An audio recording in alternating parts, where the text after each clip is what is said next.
Hello, everyone, and welcome to this lazy Sunday kind of morning broadcast. I'm going to be going over my thoughts in general and otherwise about Jessica Jones Season 2, which I just finished up yesterday, I think it was. And before I start, hello, chat, Bloodwing, Surfing Moose, hello. Bloodwing says Season 2 was only slightly better, I assume, than Season 1. Still places a distant third to Daredevil and Luke Cage. Yes, I would agree that Season 2 of Jessica Jones was slightly better than Season 1, but slight as in a degree of a hair, in my opinion, but we'll get to that as we go on. And hello, Darkshade. So before I get into Jessica Jones specifically, I wanted to talk briefly about the format of binge shows as they have developed, because I've watched a lot of them now, from House of Cards to the Netflix Marvel series to multiple British murder dramas and things like that. And when those started happening, when you could have a whole show, the whole season dropped at once. I mean, House of Cards really exemplified this, really made that sort of the industry standard for Netflix and streaming series and such. It was a revelation for those of us that had grown up on episodic television. If you used to watch TV shows one episode a week and you didn't get to watch a rerun unless they did it on the weekend or something, you were hanging by the edge of your seat if the show was good, as to find out what happened the next episode.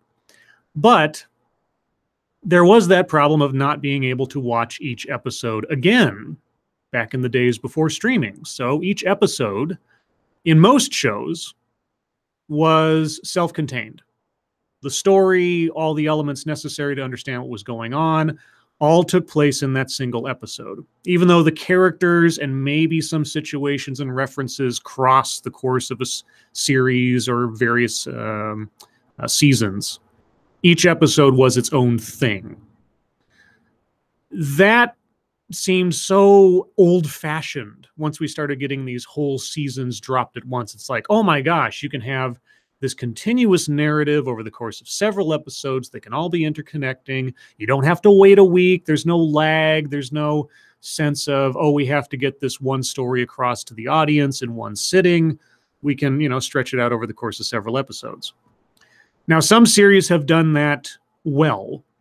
The first season or so of House of Cards is an example. Daredevil Season 1 is an example.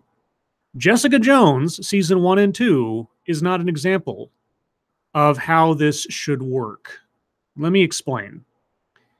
The benefits of being able to drop a whole season at once and able to plan out a whole series of episodes beforehand, rather than having to write them on the fly as production goes week by week over the course of a regular broadcast television show, means you can have a more unified story.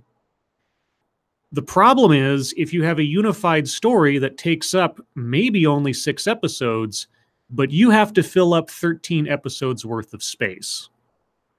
And that's what happened in Season 1 of Jessica Jones, and that's what happened in Season 2 of Jessica Jones. You had effectively a narrative that, and being generous, would have fit within 8 episodes effectively. But they added on 5 more episodes just because they had to. The contract is 13 episodes, so what are you going to do? Now, you can work within that with a continuous narrative that has no real deviations if you have a really good and compelling narrative. But that wasn't here. And I'll explain as we go on. Back to the chat real quick. Hello, Angela. Hello, Doubting Tommy. Hello, W.R. Costin. Emperor W.R. Costin, sorry. So, Jessica Jones Season 2. Well, if you watch the first season of Jessica Jones, and I've talked about this on a previous stream on SDA's channel, she and I watched Season 1 and then talked about it. Jessica Jones Season 1 set up our hero, and I put that in quotation marks, Jessica Jones, the mysteriously superpowered individual who is also a private investigator.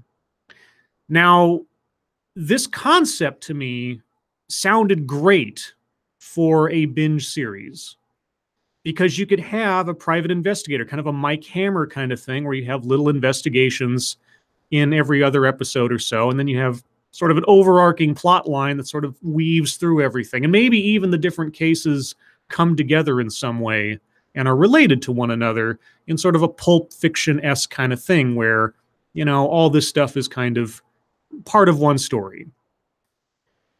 That didn't happen in Jessica Jones season 1. While she did have 1 or 2 side cases to deal with, they weren't at all really involved in the larger story. And once they were completed, you never heard about them again, really.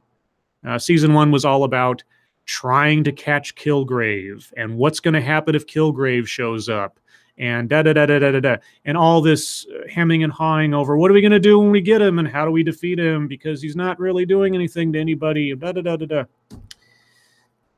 Oh, and yeah, the death of Hope. Oh, God, that whole thing was just... Anyway, the short version of season 1, I came out of it with absolutely no liking of Jessica Jones. She was a horrible person.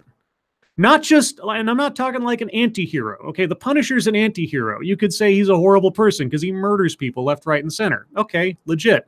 But there's more to the character than that. And there's an understanding of the character's motivations, and what he does and his code of honor redeems the character insofar as you can go along with him. Jessica Jones never had any of that in season 1. She was just awful to people. She wasn't a hero, and even in the times when she did something that was passingly good, it was like with a sort of a really aggravated sigh of, why am I doing this? Where's my booze? She wasn't likable at all. In fact, season 1, I'm dying to think of a character in there that I actually liked. They all turned out to be jerkwads. Maybe the only one with some kind of redeeming quality was Trish in season 1. That's not the case in season 2. Anyway, that all assumes that you've seen season 1. And I'm not going to go over season 1 any more than that. And again, as I said in the title, this is spoiler city. So if you haven't seen season 2 and you haven't seen season 1 of Jessica Jones and you're curious, highly recommend you go watch them first and come back. Yes, it is a slog. I'm not gonna tell you otherwise. Both seasons are a slog, but if you're dedicated to finding out what's going on in the Netflix Marvel universe, it's kind of required watching, unfortunately. And hello, obvious internet troll is obviously shit posting. That's a long name. But you got it across. Okay. And Ryan Walters, hello. Okay, so season 2. I had high-ish hopes for season 2 in relative terms to season 1 because I thought, okay, they got all this crap out of the way with Kilgrave in the first season. Now maybe we can actually have a detective show. And here's how they should have done it. I'm going to start off with saying how they should have done it. And this is how some of the good Netflix series have done it. Daredevil did this in a lot of ways. What you do is you have an overriding narrative or overriding story arc that covers the whole season overall, or like hangs in the background of the whole season. But not every episode is directly involved in the overall arc. You have some episodes that, and maybe this is the term that's used elsewhere, I don't know, I'm talking off the cuff here. You have some episodes that I call bookending episodes, okay?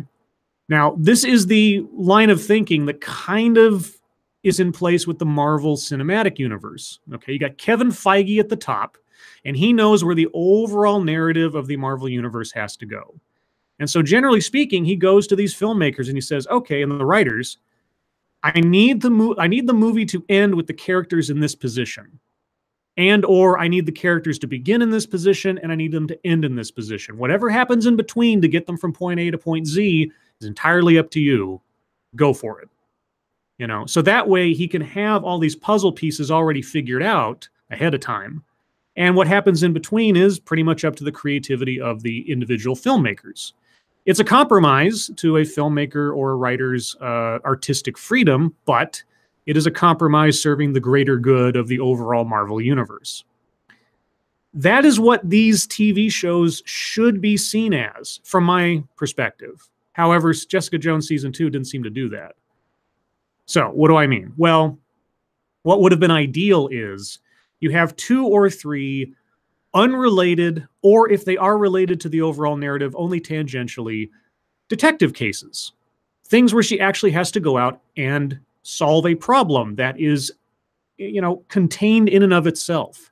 A murder, a theft, infidelity, whatever.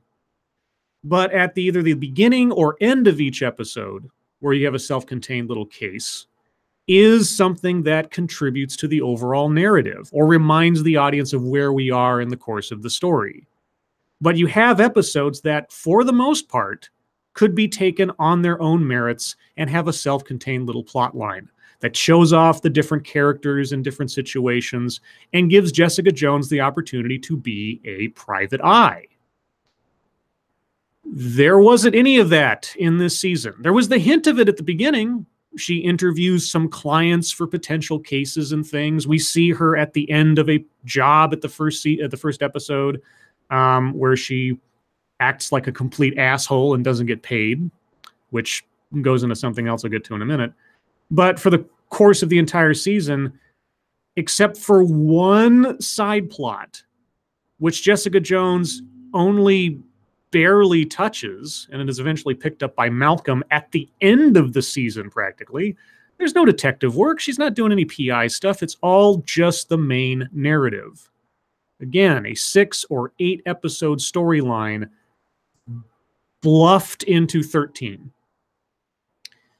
Okay, so all that being said, and hello Carlos David, hello Death Hyrukin, hello Puppy Hater, hello First Cynic. I don't know how long the stream is going to go. I'm not going to take too long. I'm going to go over some points. Again, I'm not going to go chronologically through each episode by episode. I'm just going to go over what I thought about this whole thing after I came out of it. All right. In general, as a general statement, every character in this season is unlikable. Every character.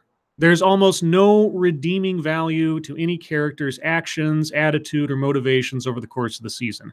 The one exception I will give is Malcolm, because up to a point, he is the only voice of reason and the only person who's talking or thinking sense for most of the season. And then this is all in relative terms, okay? So Jessica Jones starts out this season by, I guess, coming out of the Defenders scenario. I mean, the way this story goes, you'd almost think that they wrote this series without even considering Defenders, because so far as I can tell, the events of Defenders never comes up. Jessica Jones helping to save the city from a giant earthquake caused by, ancient ninja demons or whatever. It just doesn't happen. Doesn't come up.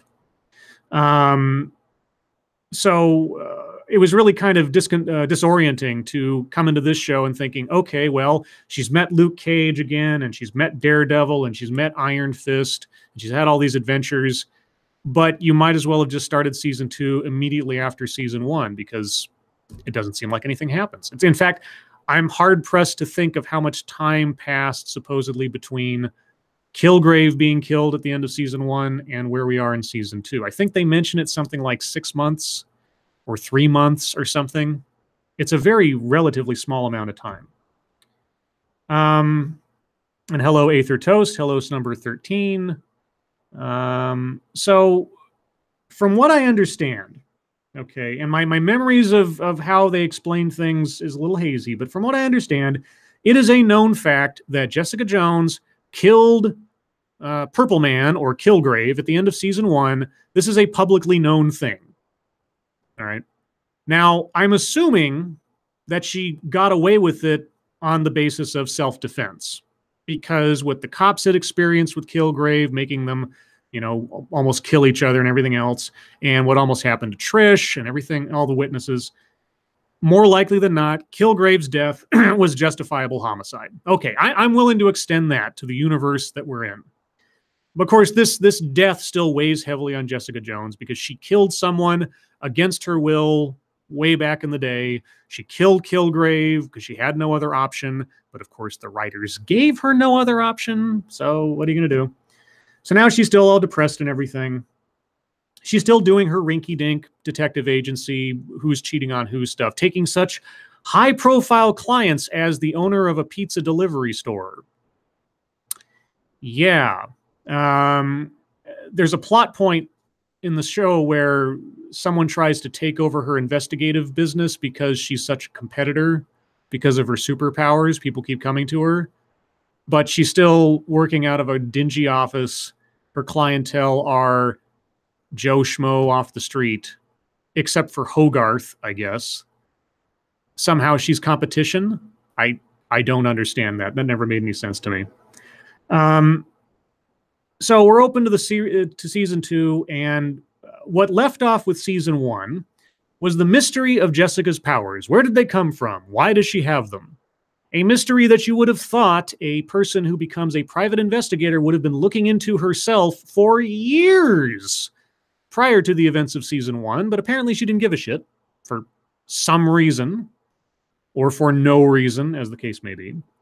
But this quest has been taken up by Trish, Jessica's sort of foster sister, or adoptive sister, more or less, who is her motivation at the end of season 1, it seemed to me, in looking into this, was to try to get answers for Jessica, to try to explain what was going on, try to bring her some kind of closure to what happened to her. Which, again, you would have thought Jessica herself would be interested in doing of her own volition, but apparently wasn't. Also, there was some connection between what Simpson, or Nuke, as they never called him, but was the character essentially in season 1, was attached to. He was a, kind of low-rent super soldier attached to the same organization or whatever that created Jessica, IGH. This super-duper secret government project in which the government seems to not give a flying rip about by season 2 for some reason, but we'll get to that too. Anyway, so Trish is on a quest to find out more about IGH. Jessica is being a shitty person, as always, to people for no good reason. Even her friends, even people who saved her life and helped her out, like Malcolm and everybody else. No, she's just a shitty person and everybody else can just go fuck themselves. And this all kind of snowballs very awkwardly into finding out that there are other people who were endowed with powers by this same organization, like Jessica. And who do we meet? We meet, and I was actually kind of hopeful. I thought, oh my God, they brought in a new character. We have one of the people coming to Jessica seeking information or seeking her services to try to solve the mystery. The Wizard. Hello, Shadow Saint. Hello, Woodcutter. Hello, Maladjusted One. Good morning to everyone. The Wizard. Now, who's the Wizard? Well, if you are a Marvel lore freak, like I kind of am, you know the Wizard is a very obscure, or at least more, he was more obscure years ago. They've kind of brought him back in different ways in the last several years. But an obscure comic book character from way back in Marvel's past and kind of tangentially related to Marvel. It's a long story. But effectively, he was the Flash of the Marvel Universe before there was Quicksilver. He was a speedy character. He wore a yellow and blue costume and was zipping around and all that fun stuff. And we have a character showing up wearing yellow and blue, and he says, I move really fast. And I thought, before he even said his name, I saw yellow and blue, and he said, move really fast. I'm like, is he the Wizard? I said it out loud. And I was right. And I was like, oh, good. A new superhero shows up. She's, become famous-ish for being out in the open in public with her superpowers, a la Iron Man and such. So now she's drawing more super-powered people to her. And now we have this very unlikely potential hero, this nerdy-looking guy, the Wizard, and he can move really fast. And she doesn't believe him at first, of course. And, of course, the audience probably, has a suspicion that he's telling the truth. And almost immediately he gets killed.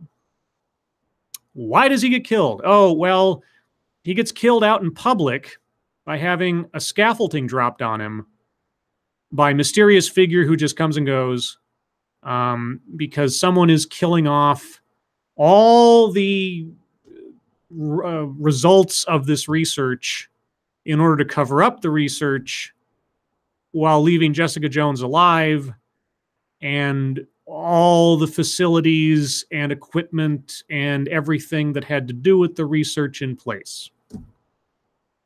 Now, we don't find out that this is why these people are being killed until far later into the series, but if the point was to keep it all secret and to stop Trish from investigating into IGH more, why didn't they just blow up the lab where it was all taking place first and destroy all the documentation and delete all the files and stuff? What's murdering the people have to do if there's plenty of stuff left over to prove it happened and to put people in danger who were involved in the project?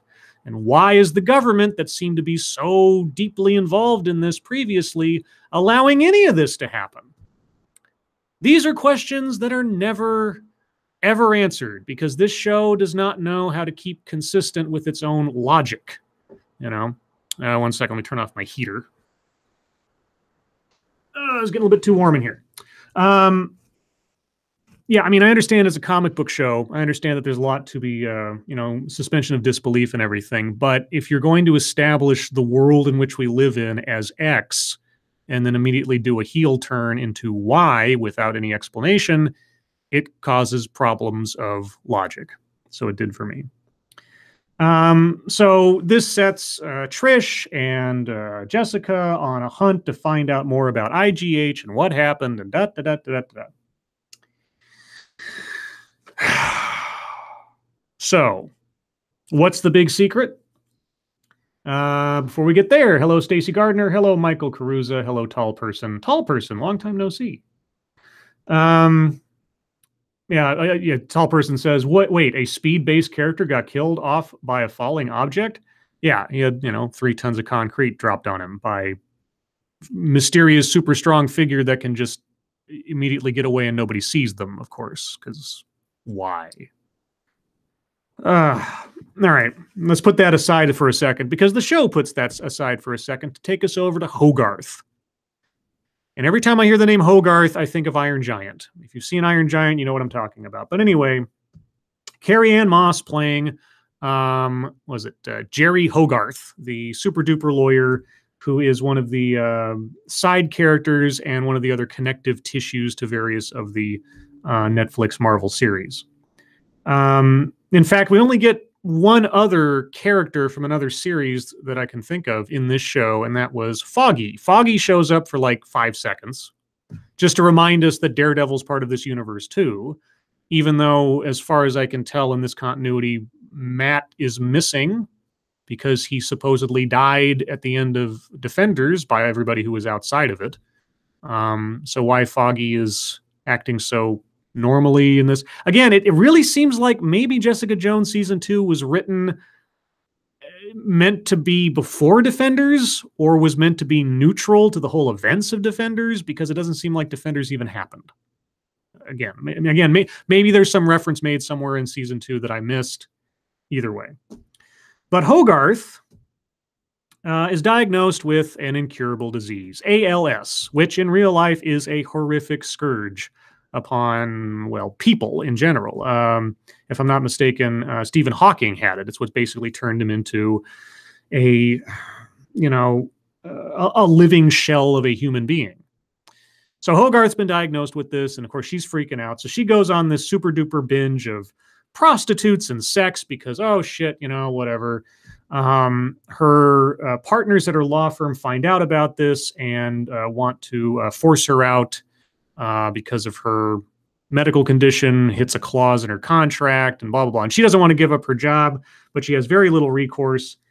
And so she goes to Jessica and says, oh, you got to find out dirt on my partners in order that I can leverage them to not kick me out of my job or whatever.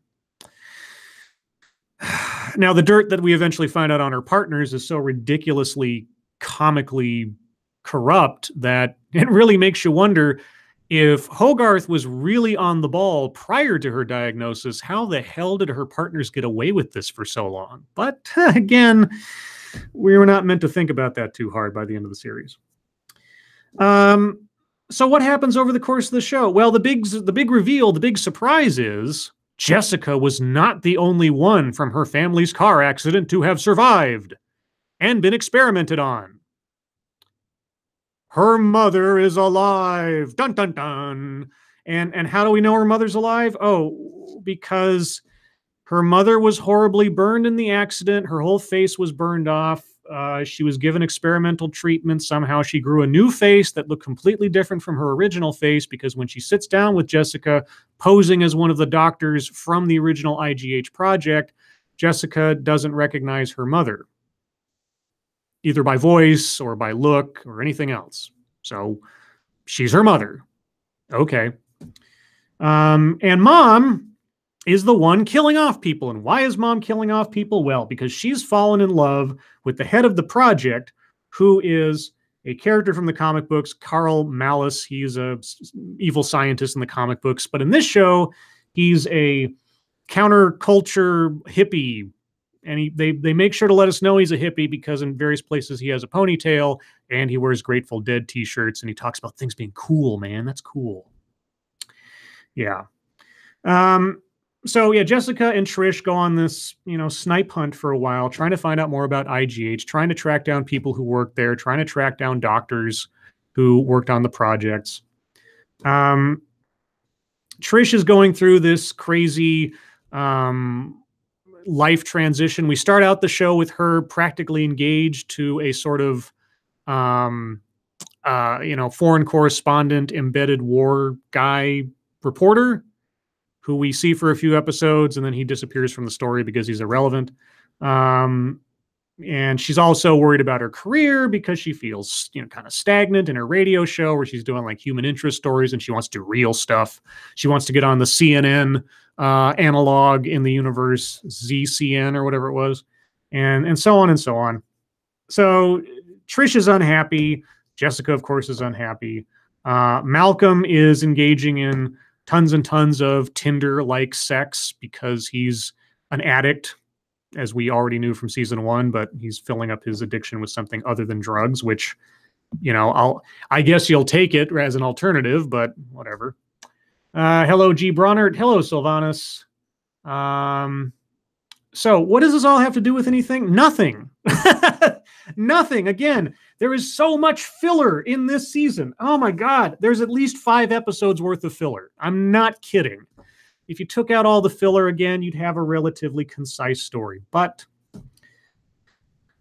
so as soon as I find out that Hogarth has ALS and the whole IGH thing, I'm thinking to myself, are we going to get to a situation where Hogarth basically sells herself out to get an advantage from the bad guys like she did in season 1 by letting Kilgrave go because he made her a deal and she gave in? Are we going to have that turn again? And with the mother thing, I thought, okay, so her mother's alive. Are we going to go down memory lane again where Jessica's got to go through a whole sort of moral quandary over what to do with someone who's super powered, and kind of sympathetic in a way, but is also a horrible threat to people, like she did with Kilgrave in season 1, where she uses him to help out people as sort of heroic for an episode? Are we going to go through the same plot beats for a second season overall? Yes. Yes, we are. Trish becomes Simpson, more or less, because Simpson went back to the drugs and the super soldiering and everything else, I think, if I remember correctly, on the notion that he needed to be more powerful and skilled in order to protect Trish and save the day and everything. But of course, he got corrupted and turned evil. Trish, the same thing. They find Simpson for about 10 minutes and then he ends up dying. So there's that little loose end wrapped up, I guess. Trish gets a hold of his super soldier inhaler, and this becomes not only a lead-in for her getting kind of enhanced abilities, sort of, but also as an addictive drug. It's basically speed, more or less. I was impressed. I will say one thing. I was impressed with just the visual of Trish before and after she had had an inhalant.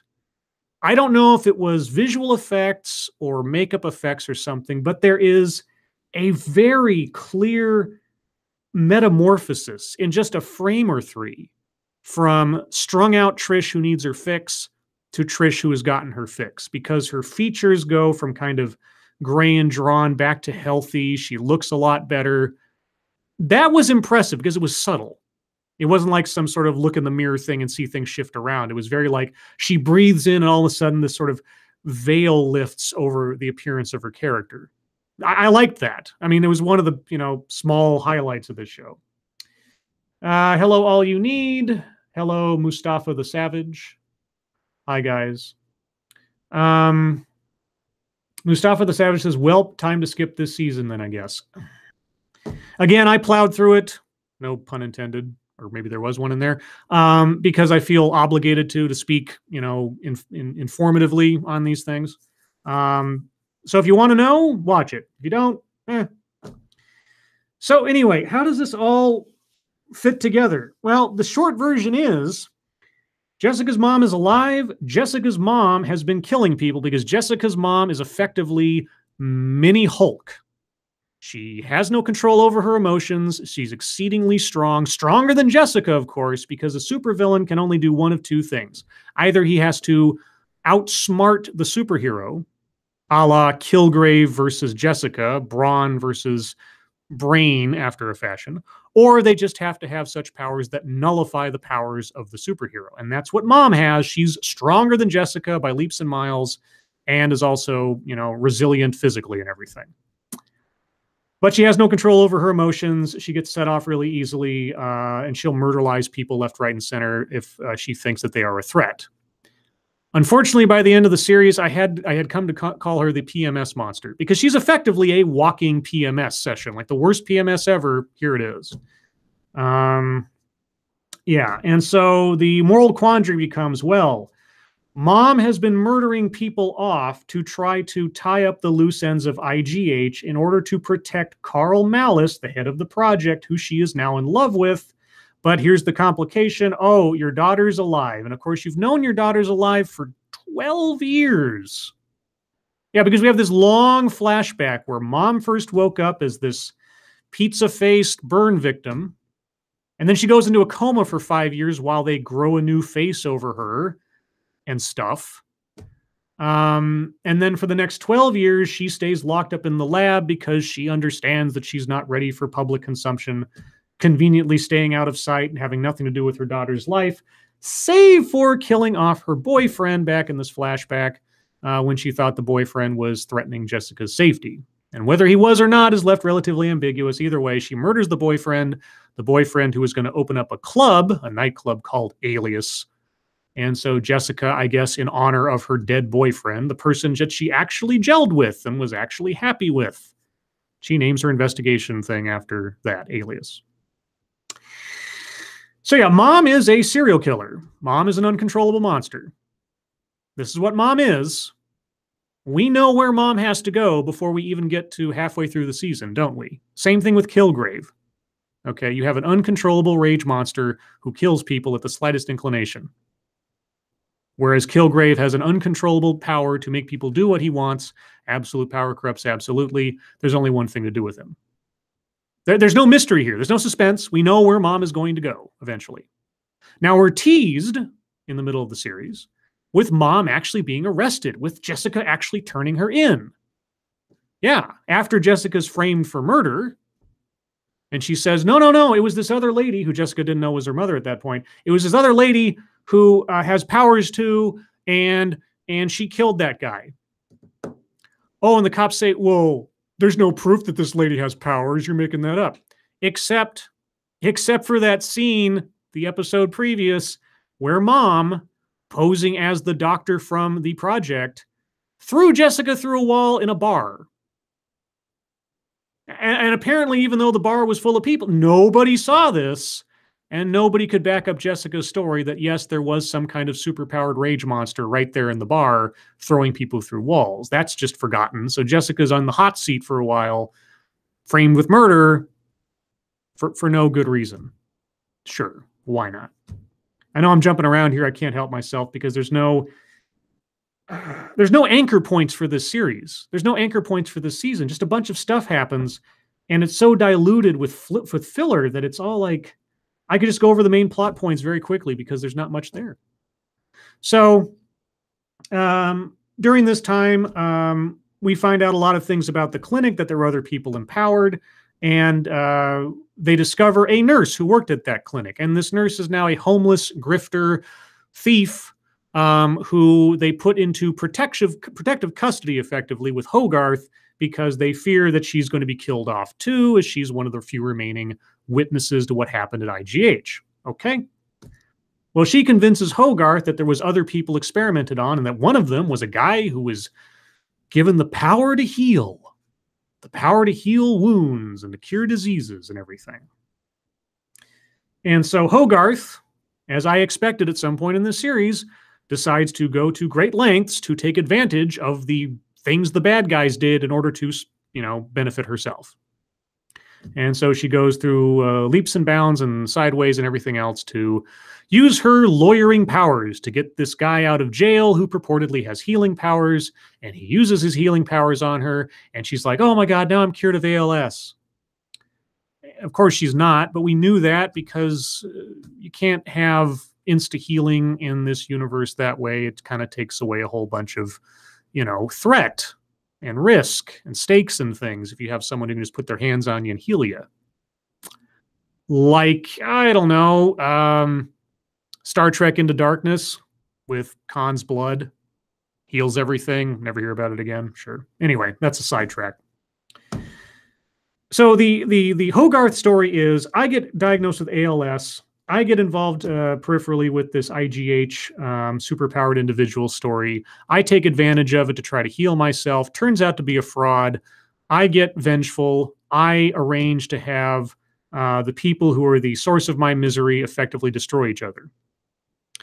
Now, that story, if condensed, could have been really good because there were points in the Hogarth whole story that were good, interesting, if it had been consolidated and not spread out over 13 episodes.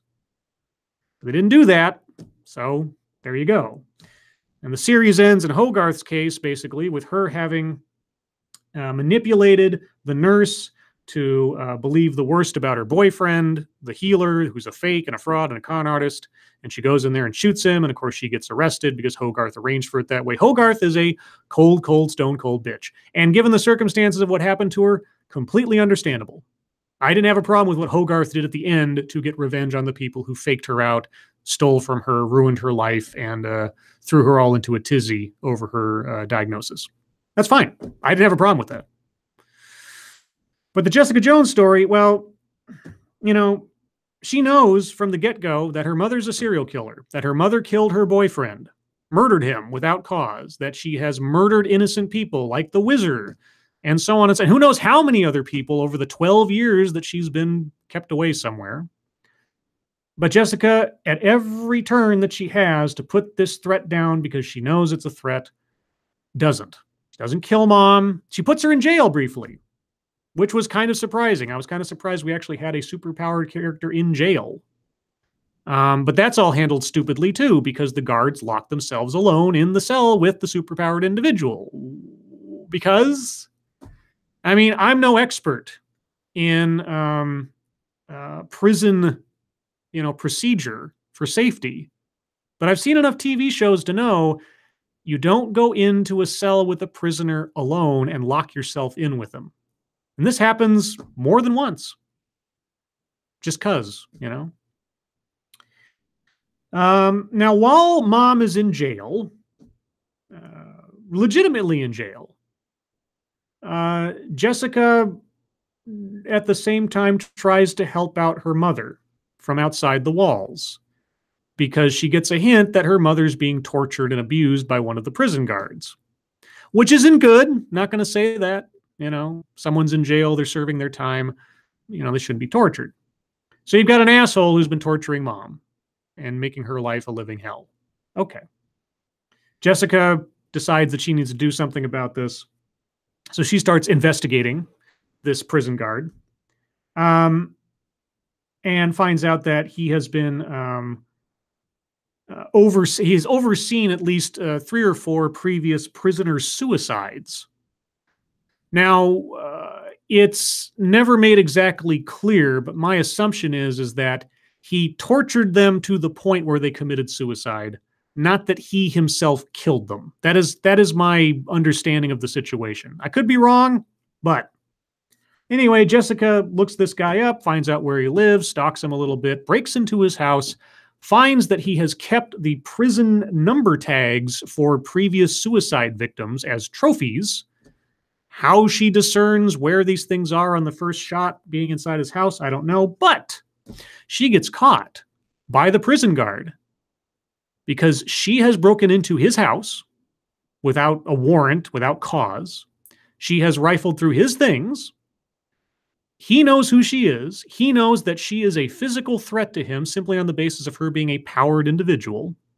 And he maces her. And she kills him. Now, was the guy a good guy? No. By no means. Was he a criminal? Perhaps so. Should have been prosecuted. But Jessica cracked his skull open and killed him. So, her first murder was under the influence of Kilgrave, Luke Cage's wife. Her second murder was self-defense, killing Kilgrave because there was no other way to stop him and people were under threat. Now she's broken into someone's house, and someone who was, by all rights, legitimately defending himself, she murdered in his own home. What does she do? Now she covers it up. Superhero show, everybody. Superhero show. She covers it up. She makes it look like a suicide. She cleans it up, tries to make it go away. And in the course of this, we have a ghost from the past show up. One of the only high points of the series, Kilgrave suddenly appears as a figment of her imagination, some, I don't know, psychological soul shard in her mind or a manifestation of her own guilt. Hard to tell. Either way, Jessica's delusional for about an episode and a quarter. And this was the most entertaining part of the whole series. Having Kilgrave and the return of David Tennant looking sharp as a fucking knife in that suit. Holy shit, I want that suit. Being the little devil on her shoulder throughout the course of her investigations for a day or so. Reminding her of her failings. Leading her on to different conclusions about certain things. It was entertaining. If only it had been the case for more in the show, but it wasn't. It was just an episode. We never see him again, even though the event that brought it on was her sudden murderous rage at killing this guy and guilt over it. And even though she goes through similar events later on in the series, he doesn't show up again. But for a little while, it was kind of fun to have her with the devil on her shoulder. But, you know, all good things must come to an end, and it ended within an episode. I guess maybe they could only afford David Tennant for like a day or two of shooting. I don't know. Either way. So she kills this prison guard. She covers it up as a suicide. It makes her feel horrible. That horribleness, I guess, kind of comes and goes because we kind of don't hear about it again after an episode or two. So Mom now has a more friendly prison guard. But Mom is freaking out about Carl Malice, the scientist. And so Jessica knows that if Mom thinks that Carl is under threat, Mom's going to go berserk without her being able to control it and kill people. So Jessica, has to get Carl safely out of the country in order to placate Mom, in order to make this all go away. So Jessica leans on her boyfriend. She gets a boyfriend in this series. She gets a master forger. A master forger of passports, which, of course, just comes in really handy in multiple situations in this show. The only other, like, good character, more or less, in the show is Oscar, the superintendent of the apartment building, the master forger artist with the son that he cares about. I didn't mind him because he was actually a likable character. He actually made sense to a certain degree, at least in his actions, kind of like Malcolm. But we'll get there. So there's all this rigmarole about getting Carl safely out of the country, blah, blah, blah, blah, blah. But at the same time, Trish is on a hunt to finally shut down IGH and get justice for her sister and da-da-da-da-da. We think. I mean, that was my understanding of her motivation at the end of season 1. It's apparently not where it goes because with the help of Malcolm, unbeknownst to Jessica, Trish and Malcolm start having a sexual relationship. But Trish also convinces Malcolm that to help Jessica, we have to stop IGH. So she manipulates Malcolm into helping her out. But then she takes a whole heel turn.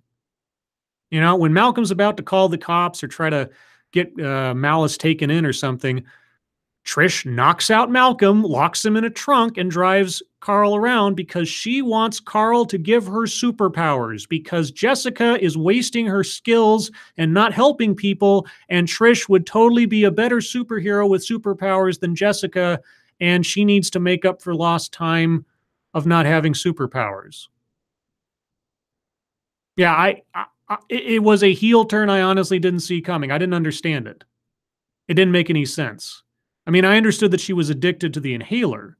I thought that she was going to get Malice to make more inhaler for her because she was an addict at that point. But no, she wants to actually be instilled with superpowers so she can do a better job than Jessica, who is wasting her skills. Okay, so then Trish becomes a villain for a while. You know, knocking out Malcolm somehow, grown man, with her karate expertise, I guess, and helping out the bad guy.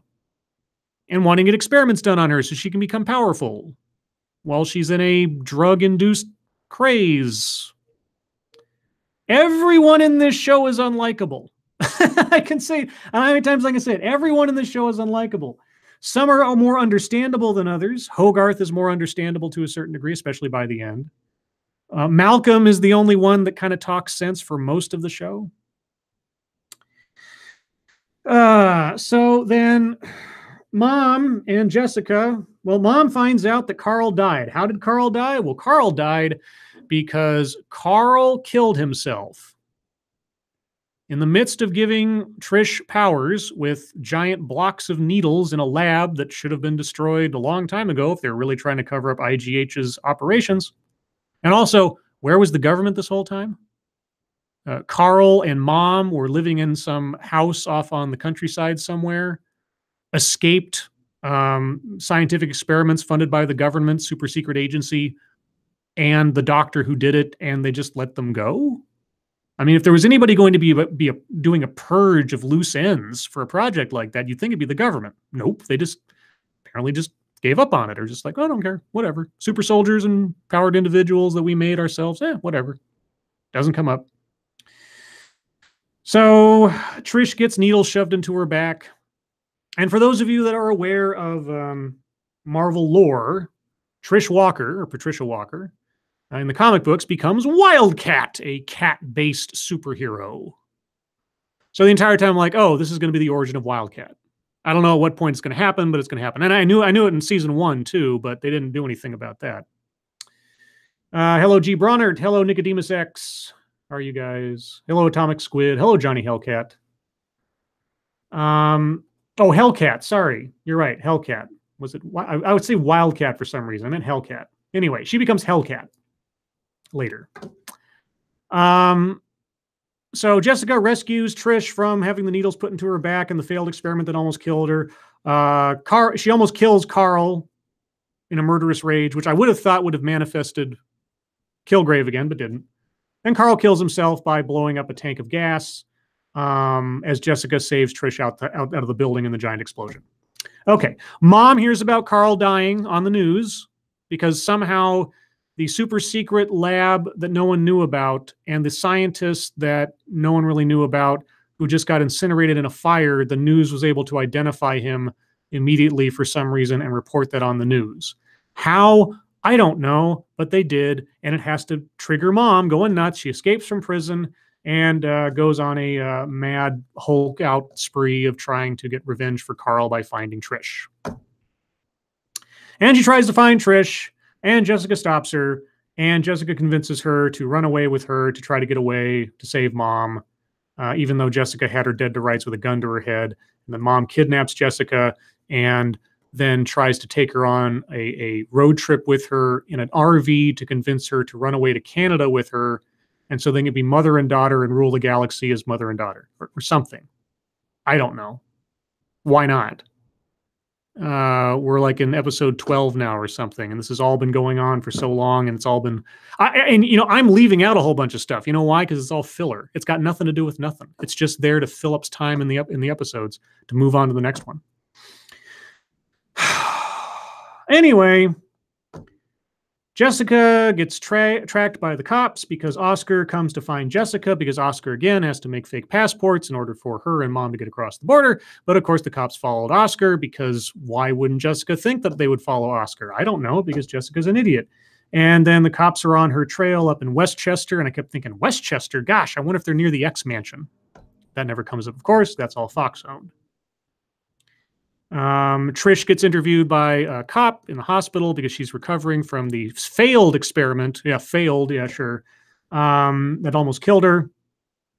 They ask her, do you know of anywhere she would have gone up in Westchester? And of course, we hearken back to a story Jessica told about her and her mom sitting at the top of a Ferris wheel looking out over everything in the Playland Park in Westchester. So, as Jessica and Mom are going up in the Ferris wheel, for old time's sake, Mom gets her head blown off by Trish, the just recently invalid hospital patient who now has a gun and completely bullseyed Mom from the ground at the top of a Ferris wheel through the head, killing Mom because she knew that Jessica wasn't going to do it. And she's right. Jessica wasn't going to do it, and that when the cops showed up, they would just take out Jessica and Mom, so she saved Jessica by killing Mom. And Jessica's sad again because, she hasn't been sad the whole series. And so Mom's dead. We knew that had to happen.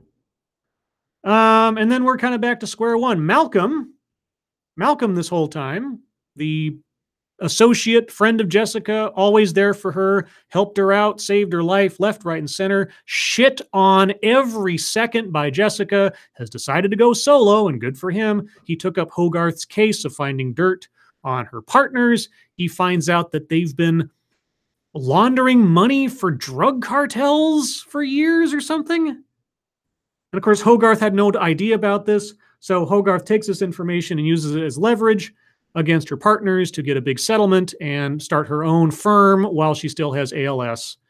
And there you go.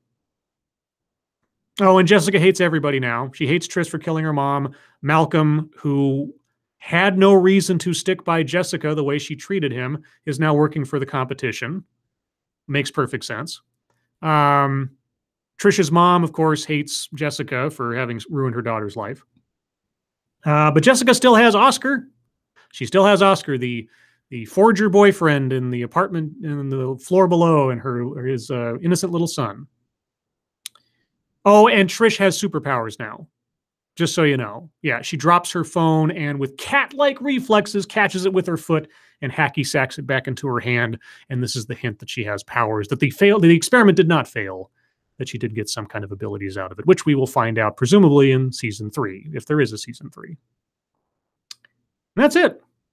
That's it. That's where we end. Everybody's alienated from Jessica again. She's still a horrible person who I don't have any sympathy for, really, because, if she had actually had any grace or gratitude for any of the people around her trying to help her, then maybe she'd be a more redeemable character, but she's not. She's just an asshole. The other thing, too, the powers. Okay, this is supposed to be a superhero show. Jessica Jones uses her strength so infrequently, you could easily forget that she ever had any powers. And her powers don't seem to extend beyond physical strength. I guess she has some physical resiliency. She can take a bullet and move around and heal up pretty quick from it. But she's not immune to being wounded. She's not bulletproof, obviously. She can jump from the top of a Ferris wheel to the ground without injury, but we don't see her, leap up any buildings or do any other stuff. We only see her lift up some heavy things a couple of times. And yeah, the whole time I'm thinking a superhero show with all this jerk-watery going around and just being a dick. Ugh.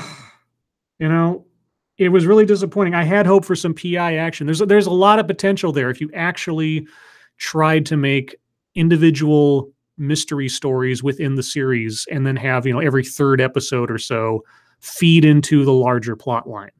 Like, you have to break it up a little bit. They didn't do that in season 1. They didn't do it in season 2.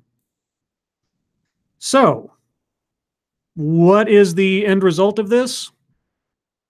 Nothing. Nothing. The character, Jessica Jones, is exactly where she was as a character at the beginning of the series and at the end of season 1. Okay. She has fewer friends now, I suppose. Sure. But then she wasn't friendly with anybody throughout any of this anyway. So who cares? She's still drinking.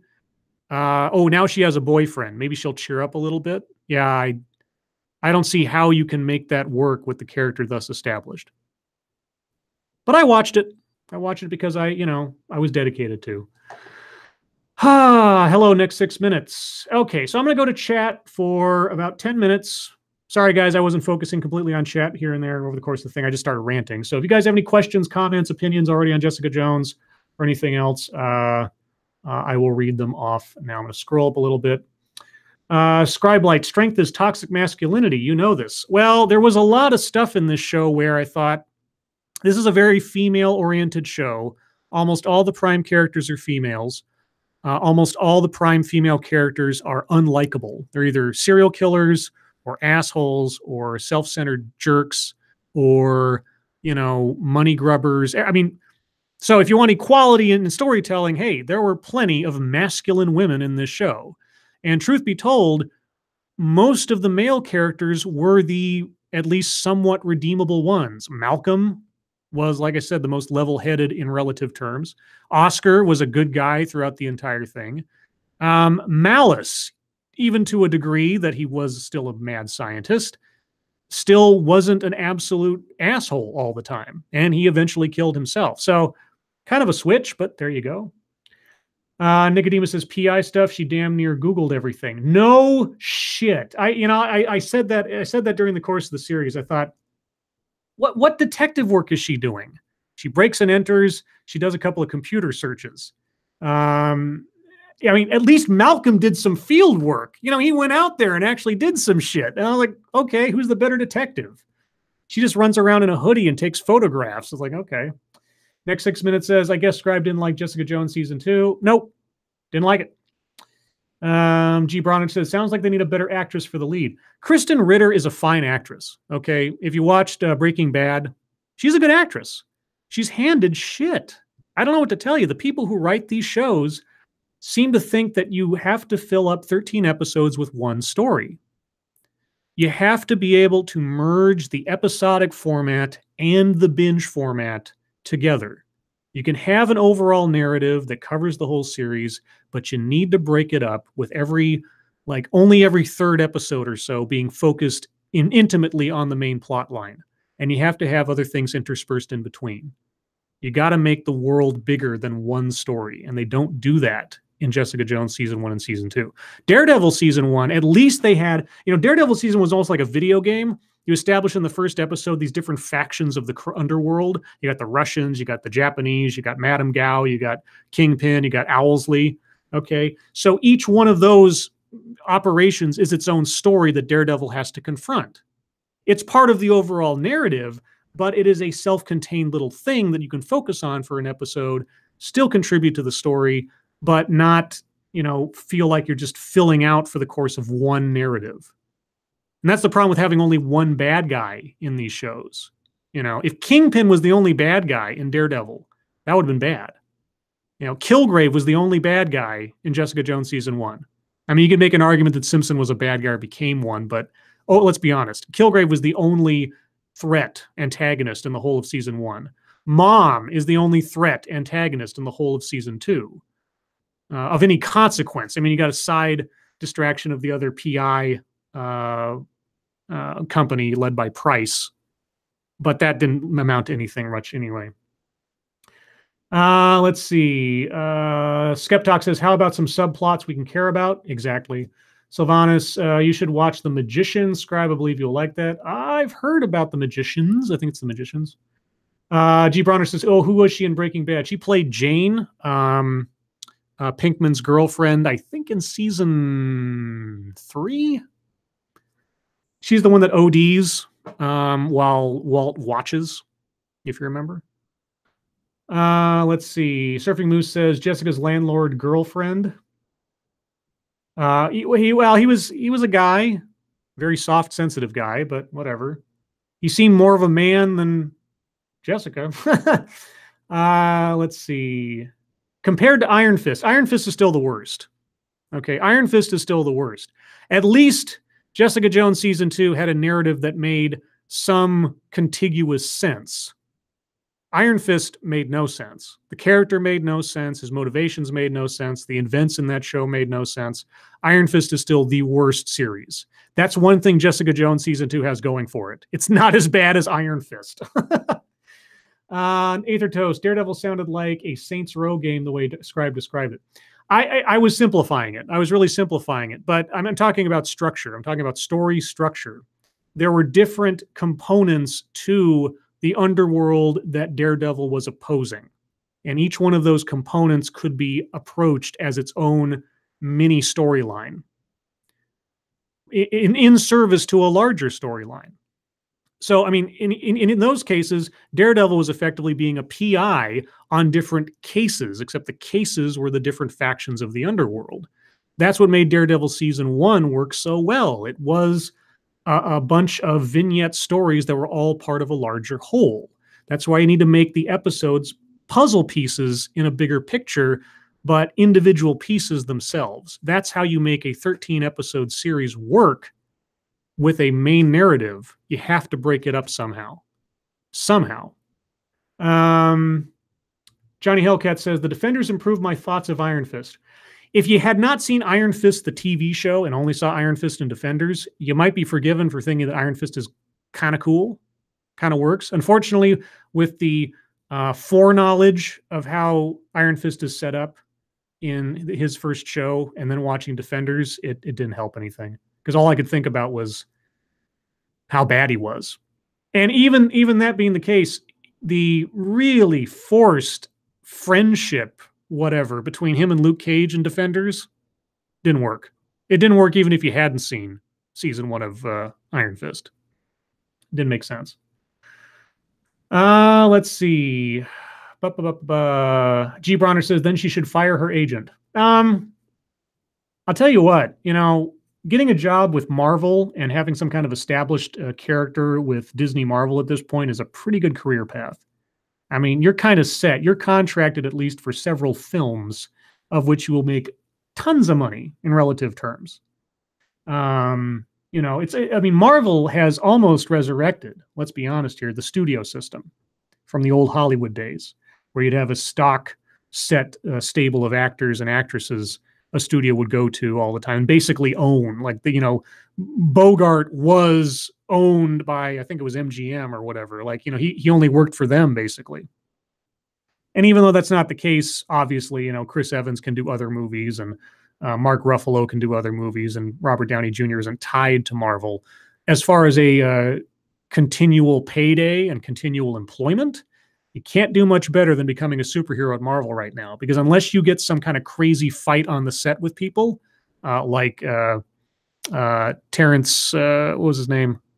The guy who played Rhodey in the Iron Man season 1, the first Iron Man. Not Terrence Malick. Fuck, what is his name?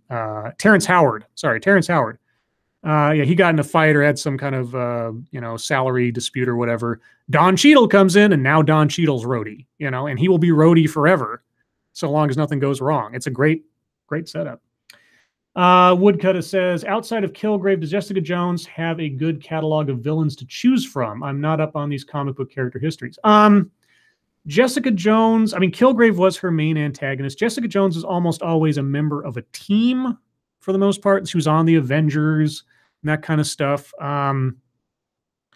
And mainly like when she got married to Luke Cage, sort of Luke Cage's enemies became her enemies, or his enemies through the New Avengers became her enemies. I'm not so up on comic book Jessica Jones to say that there are that many Jessica Jones specific villains to draw from aside from Kilgrave. But then in this show, you could bring in anybody. I mean, in the next season of Luke Cage, they're bringing in Rosalie Carbone. And if you know who Rosalie Carbone is, she was one of the Punisher's major villains.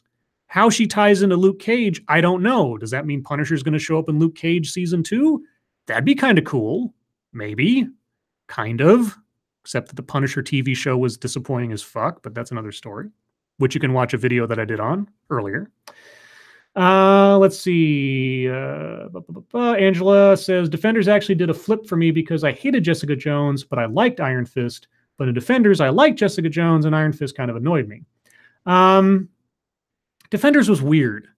You know, that whole thing was written like in between the filming of other shows, and it was so isolated. And as far as I can tell, they're never going to team up like that again. The Defenders aren't going to have like a season 2 or something.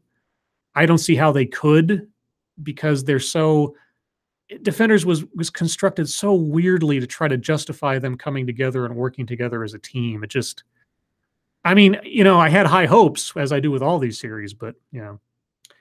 Let's see.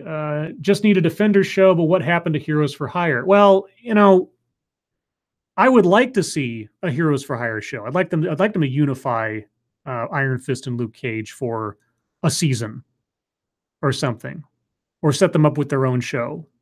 I don't see how that happens and them still maintain this season by season franchise thing. I could see them teaming up for an episode or 2 on each other's shows kind of thing, but actually establish Heroes for Hire, maybe. I guess we'll find out if it's going to happen. We'll be given hints of it in Luke Cage season 2. Let's see. Johnny Hellcat says the Punisher was more the Punisher in Daredevil instead of his own series. Yes, in relative terms, the Punisher was more the Punisher in Daredevil season 2 than his own series, which is sad. Which also tells me that there wasn't a whole lot of communication between whoever wrote the Punisher for season 2 of Daredevil and whoever wrote or headed up the Punisher TV series, because it's such a disconnect. But I go into great detail in the Punisher TV series in my other Punisher review, which you can find on my channel. It's a couple more minutes, guys, and I'm going to wrap this up. Ryan Walter says Jessica Jones and Daredevil would make a better crossover season. Yeah, I mean, if there was going to be like independent team up episodes or things like that, Daredevil, I think Daredevil and Luke Cage would probably be more interesting to me as characters, because at least those two characters are relatively well established and relatively liked by me at the end of their respective series. But a Jessica Jones Daredevil thing would make a bit more sense if Jessica Jones was more of a PI and there was a case that Daredevil was working on and their interests crossed over. That would make more sense. That would be a good setup and be quote unquote logical in what they've established. Will it happen? I don't know. Let's see. Nicodemus says, why did they change Chip's name to Micro? Well, Microchip has always been Microchip, and he's been called Micro in the comics forever. Punisher at various points will refer to him just as Chip, but not very often. So I don't know who you mean Chips, unless that's a separate character. I don't know who Chips is. Woodcutter says, Scribelight, have you dared watch Black Lightning yet? It hasn't been released on Netflix, at least not available to me. I know it's available on Netflix in other countries. I watched all of Arrow up to season, whatever the latest season is. I haven't seen the latest season. I'll wait till it's out. I watch Arrow and Flash and Legends of Tomorrow all the way up through their most current seasons. I'd watch Black Lightning just to give it a shot, just to know, even though supposedly it doesn't take place in the Arrowverse. Oh, and also watch Supergirl all the way through to its most current season. Current completed season, I should say. I've heard mediocre things about Black Lightning, but I'd give it a watch just for the hell of it, just to keep up. Stacey Gardner says, I think they need a better writer for the show, those who draw from the source material. Well, yeah, I don't know. I would think that there'd be a format to this.